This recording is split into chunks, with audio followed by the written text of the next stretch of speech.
somebody's gonna hit me in my face like that hard, I'm gonna get with them and let them know this is how you do this. This is how it works, and practice that with them. Like Vince used to have rehearsals and on certain things that people done. So when they got out there, they would know and they done it right. So if he hit him that hard to give him a busted eardrum, then I hope they went over it. But somebody that tells me somebody didn't go over it with him or something. All right, we are on the road to WrestleMania, and it appears that Seth Rollins and CM Punk will be meeting at WrestleMania. Is that a big match for you, Teddy? Very good. Yeah, that's outstanding, man. I mean, people are certainly want to see that, and I have to say, what a great promo, CM Punk on the Rock. Jesus, but that's just him. I mean, the guy, he can really deliver on the mic, man. So, great promo. Yeah, you're right, Teddy. They allowed him to be himself in that microphone, and he said some things that, a lot of people would go, oh, wow, but you could feel the intensity and the delivery of that promo. So, yeah, I agree. Great promo. Pipe Bomb Part 2. Pipe Bomb Part 2. That's what it was. Yes. Oh, my God. He was incredible.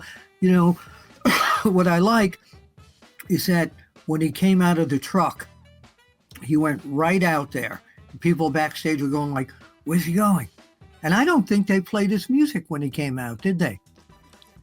I don't remember. I don't think, I can't remember if they did or not. I know he walked straight past the fans, so he didn't stop to acknowledge the fans. He had an intent when he was headed for that ring, and that's when you knew, oh God, we're about to get him for a good promo here. See, if you play the music, that takes away from it. Yeah, and that goes back to what you said a while ago, though, Bill. In reality, if somebody is making a run-in, you don't know they're running in. So why are you playing their music as in their video package as if you know? That is just a small detail. And I know a lot of times I complain about that quite a bit. But Teddy, I always go back to the fact that you tell me it's entertainment. You've got to allow for the entertainment part of it. But there are times, though, don't you think that that you don't need that music? Well, you don't need it, but that's not how it works now. Yeah. Here's something else you can keep an eye on too. If you notice in a lot of the backstage segments, people walk onto screen while they're doing the backstage segment as a surprise, and their name appears on the screen immediately. Like they just knew they were coming, and they already put their name up there. Entertainment, man. Yeah, it's just small things like that that drive me crazy. Entertainment, man. All right, one of the leading rappers that we were talking about just earlier, Travis Scott, appeared at in the ring with Rock and Cena as they attacked Cody Rhodes. Word is, though, that he is also training to be a wrestler for WWE, and he probably should have trained before Elimination Chamber, as he smacked the living crap out of Cody Rhodes so hard that reports now suggest that Cody has ended up with a busted eardrum as well as a black eye from the slap that he got from Travis. Now, if you didn't see that slap, it was stiff. It was really stiff. But here's the thing. A lot of people are giving Travis hell for being in the ring. And I don't really know who he is. I don't keep up with him. Maybe it's just not my generation. But back in the days of the NWO, when they had their pack start up, they had Dennis Rodman. It's kind of the same feel to me, kind of the crazy guy that gets in there that everybody knows that's outside of wrestling. So I think Travis fits that spot. Bill, do you think so? I don't follow it either, but this is a new generation. It's a generation of rappers that I'm very familiar with some of this. You understand me? Stop it, Bill. Please, Bill, please stop. You're killing us. Yo. But he's going to attract his fans. Yes. To come in there. It's just like, I hate to use this because we're talking about a rapper, but it's just like Taylor Swift brought a whole new group of people to football, which is, I love her. And so this is bringing a whole new group of people into pro wrestling. Teddy, your thoughts? Here's the thing. I really hope that Cody didn't get an injury, but when something like that happens, you know what I mean, and you know this is going to happen, then Cody, I can't say he didn't do it, but I'm sure he did. He knows, he's old school. You get with Travis and you show Travis how to deliver that slap, because you know you would have got that doesn't know how to throw a working punch, doesn't know how to work at all. So you get, especially if somebody's going to hit me in my face like that hard, I'm going to get with them and let them know this is how you do this. This is how it works.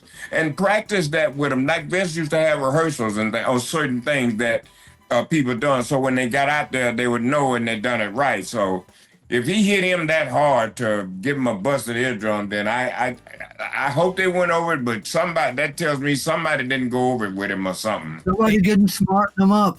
Yeah, and here's the problem too. I mean, you got The Rock holding, I think it was The Rock holding the legs of Cody, and John Cena trying to hold the arms. No, it was John Cena holding the legs, and Travis supposed to grab the arms of Cena.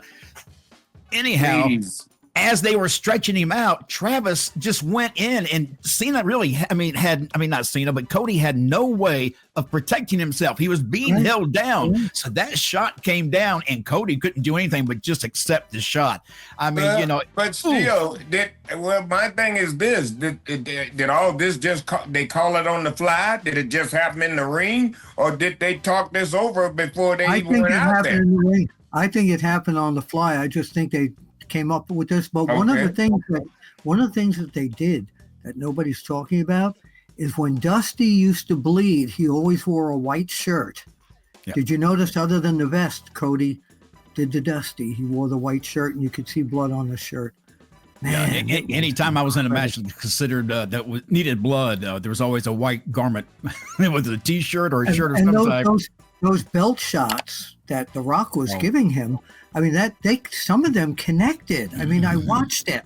How about this? Look, this isn't on our list, but how about Bianca's ponytail and the whip she gave Liv Morgan? I mean, she had just a blood blister wrapped around her body, and that smack when she hit her, you knew. You know how you get a towel and you roll it up and you snap it at somebody and pop them in the leg with it? That's what she did with that hair braid. Steel in the hair? I don't know, but that thing sounded like a gunshot when she hit her. It's like, oh, I know that hurt. Whew. All right, a while back, we were talking about this, I want to say on a recent show, that former WWE superstar Sonya Deville was shaken up really bad after she had a stalker invade her home. In a recent interview now, Sonya has disclosed that Vince McMahon offered her any help she needed to feel safe. And in the end, Vince supplied her with a house to stay in and armed guards. Does that surprise you, Teddy?